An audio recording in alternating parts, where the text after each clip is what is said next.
वार्षिक 210%ले बढ्दै डिजिटल कारोबार, शिक्षक आन्दोलनको चौथो दिन, वार्तामा बस्न अझै पनि अस्वीकार। तिनकुने घटना, सुरक्षा समन्वयमा कमजोरी, गोलीकै तथ्याङ्कमा गडबडी, काठमाडौँ 6 दिनदेखि विश्वकै प्रदूषित सहरको शीर्ष स्थानमा। भूमि आयोगलाई पाल्नै गाह्रो, पदाधिकारी र कर्मचारीको तलब भत्तामा वार्षिक 56 करोड खर्च। गृह मन्त्रालयको हस्तक्षेपले नेपाल प्रहरीमा सरुवा बढुवा ठप्प।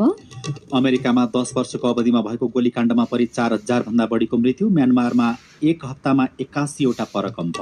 र नेपाल सुपर लिगमा पोखराको जित, धनगढी र ललितपुरको बराबरी। साझा खबरको अन्त्यमा कार्टुन लिएका छौँ कान्तिपुर दैनिकबाट। गजब छ बा शीर्षकमा अविनले बनाउनु भएको कार्टुन रहेको छ। यहाँ प्रदर्शन र प्रदूषणको कुरालाई जोडेर व्यङ्ग्य गर्न खोजिएको छ। एकजना मन्त्री जस्ता देखिने व्यक्ति छन् जो कार्यकक्षमा बसिरहेका छन्।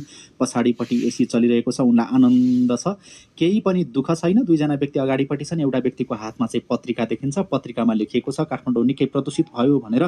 ती व्यक्तिले ती मन्त्री जस्ता देखिने व्यक्तिलाई गुनासो पनि गरिरहेको हुनसक्छ, तर ती मन्त्री जस्ता देखिने व्यक्ति चाहिँ चिउँडोमा हात लगाएर अक्क न बक्क परेर बसिरहेका छन्। तल चाहिँ यस्तो लेखिएको छ, अब प्रदर्शनको कुरा गरे भए 5 घण्टा भयो नि बोल्थे, प्रदूषणको कुरा गर्यो भाइ, खोइ के पो बोल्ने हो।